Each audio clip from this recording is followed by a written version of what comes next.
Bismillahirrahmanirrahim. Assalamualaikum warahmatullahi wabarakatuh. Perkenalkan, di sini kami kelompok 10 dengan materi biaya pendidikan, pendidikan profesi guru, kinerja guru, dan pemerataan pendidikan di Indonesia. Yang beranggotakan, yang pertama ada Meli Siti Khotimah dengan NPM 32, yang kedua ada Adila Naila NPM 33, lalu saya sendiri Dwini Agustin 39. Yang terakhir ada Dinda Nurulita dengan NPM 40. Di sini saya akan menjelaskan tentang ruang lingkup biaya pendidikan. Biaya pendidikan adalah seluruh pengeluaran, baik yang berupa uang maupun bukan uang, sebagai ungkapan rasa tanggung jawab semua pihak, masyarakat, orang tua, dan pemerintah, terhadap pembangunan pendidikan agar tujuan pendidikan yang dicita-citakan tercapai secara efektif dan efisien, yang harus terus digali dari beberapa sumber, dipelihara, dikonsolidasikan, dan ditata secara administratif sehingga dapat digunakan secara efektif dan efisien.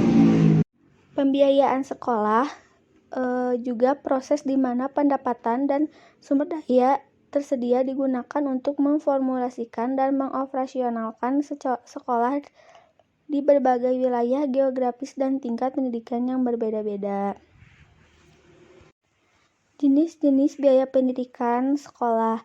Ada beberapa jenis dan golongan biaya pendidikan, yaitu yang pertama ada biaya langsung atau direct cost. Biaya langsung yaitu pengeluaran uang yang secara langsung membiayai penyelenggara pendidikan, pengajaran, penelitian, dan pengabdian kepada masyarakat. Salah satu contohnya yaitu merupakan biaya yang langsung atau direct cost, yaitu biaya rutin atau recurrent cost, merupakan biaya yang digunakan untuk membiayai kegiatan operasional pendidikan selama 1 tahun anggaran. Biaya ini digunakan untuk menunjang pelaksanaan program pengajaran, pembiayaan gaji guru, dan personal sekolah, administrasi kantor, pemeliharaan dan perawatan sarana dan prasarana. Yang kedua itu ada biaya tidak langsung. Biaya tidak langsung atau indirect cost, biaya yang meliputi hilangnya pendapatan peserta didik karena sedang mengikuti pendidikan atau earning forage by student. Bebasnya sewa perangkat sekolah yang tidak dipakai secara langsung dalam proses pendidikan, serta penyusutan sebagai cermin pemakaian perangkat sekolah yang sudah lama tidak digunakan. Adapun jenis yang termasuk ke dalam biaya tidak langsung, yaitu yang pertama ada biaya pribadi, biaya yang dikeluarkan keluarga untuk membiayai sekolah anaknya. Yang kedua itu ada biaya masyarakat, biaya sekolah yang dibayar oleh masyarakat. Yang ketiga itu ada monetary cost, adalah semua bentuk pengeluaran dalam bentuk uang, baik langsung maupun tidak langsung yang dikeluarkan untuk kegiatan pendidikan. Nah, selanjutnya itu ada konsep biaya pendidikan sekolah, yang dimana ada beberapa konsep. Yang pertama itu ada joint cost pendidikan. Konsep ini muncul untuk menilai implikasi dari berbagai produk yang dihasilkan oleh pendidikan, seperti kognitif dan non-kognitif output atau oleh pendidikan. Tinggi atau teaching of research karena sulit diukur single cost untuk single output atau produk. Contohnya, beberapa input menghasilkan 2 atau lebih output, seperti misalnya bangunan-bangunan sekolah, administrasi pusat, perpustakaan, dan lain-lain. Yang kedua ada pendekatan kecukupan atau adequacy approach. Penggunaan atau pengukuran biaya pendidikan seringkali menitik beratkan kepada ketersediaan dana yang ada, tetapi secara bersamaan seringkali mengabaikan adanya standar minimal untuk melakukan pelayanan pendidikan. Konsep pendekatan kecukupan menjadi penting karena memasukkan berbagai standar kualitas dalam perhitungan biaya pendidikan, sehingga berdasarkan berbagai tingkat kualitas pelayanan pendidikan tersebut dapat tunjukkan adanya variasi biaya pendidikan yang cukup ideal untuk mencapai standar kualitas tersebut. Perhitungan biaya pendidikan berdasarkan pendekatan kecukupan ditentukan oleh beberapa faktor, di antaranya ada besar kecilnya sebuah institusi pendidikan, jumlah siswa, tingkat gaji guru, rasio siswa dibandingkan jumlah guru, kualifikasi guru, tingkat pertumbuhan populasi penduduk, dan perubahan dari pendapatan atau revenue theory of cost. Yang ketiga itu ada konsep produksi. Kaitannya antara input dan output dalam pendidikan. Konsep produksi di bidang pendidikan sebenarnya tidak berbeda dengan konsep produksi di perusahaan manufaktur. Hanya perbedaannya dari a set of input seperti waktu siswa dan guru, buku, jasa, dari capital asset seperti bangunan sekolah, dan a set of output seperti kemampuan kognitif, sosialisasi ilmu baru, sekolah. Transformasi input menjadi output ini jelas bukan tanpa biaya, baik dari sisi pengeluaran dalam bentuk uang atau monetary expenditure maupun kesempatan yang dikorbankan agar transformasi ini menjadi terjadi, padahal dapat dipakai untuk alternatif penggunaan yang lain atau opportunity cost seperti pendapatan yang seharusnya diperoleh bila siswa tidak melanjutkan pendidikan tinggi dan biaya modal dari durable asset. Nah, yang selanjutnya itu ada fungsi biaya pendidikan sekolah. Pendidikan merupakan salah satu faktor penting untuk meningkatkan sumber daya manusia atau SDM yang berkualitas. Fungsi biaya merupakan alat bantu dalam mengarahkan suatu lembaga menempatkan organisasi dalam posisi yang kuat atau lemah. Biaya juga berfungsi sebagai tolak ukur keberhasilan suatu organisasi dalam mencapai sasaran yang telah ditetapkan. Di samping itu dapat juga dijadikan alat mempengaruhi atau memotivasi pimpinan dan karyawan untuk bertindak efisien dalam mencapai sasaran lembaga. Apabila dilihat dari perkembangan biaya memiliki fungsi sebagai alat penaksir, alat otorisasi pengeluaran dana, dan sebagai alat efisiensi. Yang selanjutnya ada faktor yang mempengaruhi biaya pendidikan sekolah. Yang pertama itu ada kenaikan harga atau rising price. Yang kedua itu ada perubahan relatif dalam gaji guru atau teacher salaries. Yang ketiga ada perubahan dalam populasi dan kenaikan prestasi anak di sekolah negeri. Yang keempat itu ada meningkatnya standar pendidikan atau educational standard. Yang terakhir itu ada meningkatnya tuntutan terhadap pendidikan lebih tinggi atau higher education. Selanjutnya ada sumber anggaran pendidikan sekolah. Sumber dana pendidikan adalah semua pihak-pihak yang memberikan bantuan, subsidi, dan sumbangan yang diterima oleh lembaga pendidikan, baik dari lembaga sumber resmi, pemerintah atau pusat dan daerah, ataupun dari masyarakat sendiri yang secara teratur. Yang pertama itu ada sumber biaya dari pemerintah. Pendanaan dari pemerintah pusat bersumber dari anggaran pendapatan belanja negara atau APBN, baik untuk membiayai kegiatan rutin yang tercantum dalam daftar isian kegiatan atau DIK, maupun untuk membiayai kegiatan pembangunan yang tercantum dalam daftar isian proyek. Selain itu juga terdapat bantuan dari pemerintah pusat berupa bantuan operasional sekolah atau dana BOS yang sudah ditentukan jumlahnya berdasarkan pada jumlah siswa dan jenjang pendidikannya. Dana BOS adalah program pemerintah untuk menyediakan pendanaan biaya non-personalia bagi satuan pendidikan dasar dan menengah sebagai pelaksana program wajib belajar dari 9 tahun. Sekarang sudah berada pada angka 12 tahun. Nah, yang kedua itu ada sumber biaya dari masyarakat. Sumber dana dari masyarakat adalah berbagai bentuk sumbangan seperti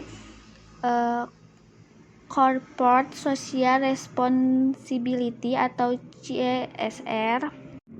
Hibah wakaf adalah bentuk pertanggungjawaban dan kepedulian dunia usaha dan dunia kerja terhadap lingkungan sekitar dengan membantu sektor pendidikan. Adapun sumber dana dari orang tua siswa berasal dari SPP atau sumbangan pembinaan pendidikan, atau menggunakan istilah lain yang selanjutnya menjadi dana pembinaan pendidikan atau DPP, termasuk sumbangan dari organisasi Persatuan Orang Tua Murid dari Guru atau POMG, atau dana komite sekolah, alumni yang sudah sukses, dan pihak-pihak lainnya. Materi selanjutnya akan dilanjutkan oleh teman saya. Nah, di slide ini saya akan menjelaskan mengenai program pendidikan profesi guru atau PPG. Menurut Permendikbud nomor 87 tahun 2013, PPG merupakan program pendidikan yang diselenggarakan untuk mempersiapkan lulusan S1 kependidikan dan S1 atau D4 non-kependidikan yang memiliki bakat dan minat menjadi guru agar menguasai kompetensi guru secara utuh sesuai dengan standar nasional pendidikan, sehingga dapat memperoleh sertifikat pendidik profesional pada pendidikan anak usia dini, pendidikan dasar, dan pendidikan menengah. Nah, selanjutnya ada tujuan dari PPG menurut Permendikbud RI nomor 87 tahun 2013 adalah yang pertama, untuk menghasilkan calon guru yang memiliki kompetensi dalam merencanakan, melaksanakan, dan menilai pembelajaran. Yang kedua, menindaklanjuti hasil penilaian dengan melakukan pembimbingan dan pelatihan peserta didik. Dan yang terakhir, mampu melakukan penelitian dan mengembangkan profesionalitas secara berkelanjutan. Yang selanjutnya ada sistem pembelajaran program PPG. Nah, yang pertama itu ada workshop. Workshop merupakan pembelajaran berbentuk lokarya yang bertujuan untuk menyiapkan peserta program PPG agar mampu mengemas materi untuk pembelajaran bidang studi, sehingga peserta PPG siap melaksanakan PPL kependidikan. Contoh dari workshop itu meliputi pembuatan silabus dan RPP, lembar kerja siswa, bahan ajar, media pembelajaran, perangkat penilaian, dan proposal penelitian tindakan kelas. Nah, yang kedua ada praktik pengalaman kerja atau PPL. PPL ini merupakan kegiatan praktik belajar mengajar di kelas dengan pemantauan langsung secara intensif oleh dosen yang ditugaskan khusus dan dinilai secara objektif dan transparan. Nah, adapun kegiatan PPL ini meliputi tahap pengenalan lapangan, mikro dan makro teaching, latihan mengajar terbimbing, dan latihan mengajar mandiri.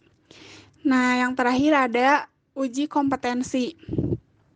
Uji kompetensi ini ada ujian kompetensi terdiri atas ujian tulis dan ujian kinerja.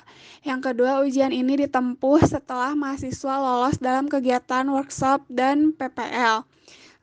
Ujian tulis dilaksanakan oleh prodi penyelenggara, sedangkan ujian kinerja dilaksanakan oleh prodi dengan melibatkan organisasi profesi dan atau pihak eksternal yang profesional atau relevan.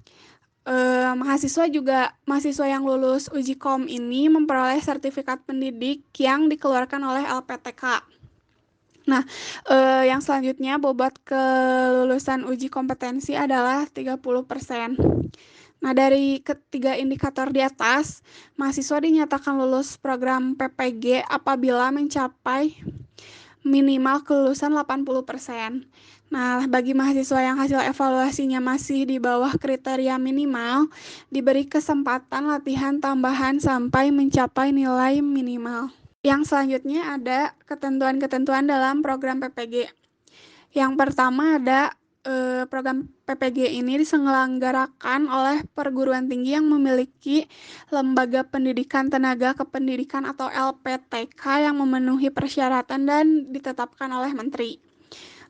Yang kedua ada penetapan LPTK sebagai penyelenggara program PPG didasarkan atas hasil evaluasi yang dilakukan secara objektif dan komprehensif. Penetapan LPTK sebagai penyelenggara program PPG oleh Menteri berlaku untuk kurun waktu 3 tahun. Yang ketiga, LPTK penyelenggara program PPG dievaluasi secara berkala oleh tim yang ditugaskan Direktur Jenderal. Selanjutnya ada kompetensi lulusan PPG. Nah, tuntutan kualitas LPTK semakin diperkuat dengan adanya PPG. LPTK memiliki peran sentral dalam peningkatan kualitas guru. LPTK juga dituntut untuk memahami pengembangan profesi guru sebagai upaya pembinaan guru dalam konteks pembekalan kompetensi sosial dan kepribadian. Nah, lulusan PPG yang diharapkan, yang pertama itu kemampuan menguasai materi pembelajaran secara luas, mendalam, yang memungkinkan membimbing peserta didik mencapai standar kompetensi. Yang kedua, dapat menguasai ilmu pendidikan, perkembangan, dan membimbing peserta didik. Yang ketiga, dapat menguasai pembelajaran bidang studi, belajar dan pembelajaran, evaluasi pembelajaran, perencanaan pembelajaran, media pembelajaran, penelitian bagi meningkatkan pembelajaran bidang studi. Yang keempat, mampu melaksanakan praktek pembelajaran bidang studi. Yang kelima, memiliki integritas kepribadian yang meliputi aspek fisik, motorik, intelektual, sosial, kognitif, dan afektif. Nah, yang terakhir ada kompetensi sosial, merupakan kemampuan dalam menjalin hubungan sosial secara langsung maupun menggunakan media di sekolah dan di luar sekolah. Selanjutnya ada kinerja guru. Kinerja adalah prestasi kerja yang telah dicapai oleh seseorang. Kinerja atau prestasi kerja merupakan hasil akhir dari suatu aktivitas yang telah dilakukan seseorang untuk meraih suatu tujuan. Nah, pencapaian hasil kerja ini juga sebagai bentuk perbandingan hasil kerja seseorang dengan standar yang telah ditetapkan. Apabila hasil kerja yang dilalui seseorang sesuai dengan standar kerja atau bahkan melebihi standar, maka dapat dikatakan kinerja itu mencapai prestasi yang baik. Nah, kinerja juga dapat diartikan sebagai ungkapan kemampuan yang didasari oleh pengetahuan, sikap, keterampilan, dan motivasi dalam menghasilkan sesuatu. Hasil kerja juga dapat diartikan sebagai suatu pencapaian persyaratan pekerjaan tertentu yang akhirnya secara langsung dapat tercermin dari output yang dihasilkan baik kuantitas maupun mutunya. Kriteria yang harus dimiliki oleh seorang guru berkaitan dengan kinerja guru. Kinerja guru mempunyai spesifikasi tertentu. Kinerja guru juga dapat dilihat dan diukur berdasarkan spesifikasi atau kinerja kompetensi yang harus dimiliki oleh setiap guru. Berkaitan dengan kinerja guru, wujud perilaku yang dimaksud adalah kegiatan guru dalam proses pembelajaran. Berkenaan dengan standar kinerja guru sebagaimana yang dikutip oleh Kusmianto dalam buku Panduan Penilaian Kinerja Guru oleh Pengawas menjelaskan bahwa standar kinerja guru itu berhubungan dengan kualitas guru dalam menjalankan tugasnya, seperti yang pertama, bekerja sama dengan siswa secara individual. Yang kedua, ada persiapan dan perencanaan pembelajaran. Yang ketiga, ada pendayagunaan media pembelajaran. Yang keempat, melibatkan siswa dalam berbagai pengalaman kerja. Dan yang kelima, kepemimpinan yang aktif dari guru.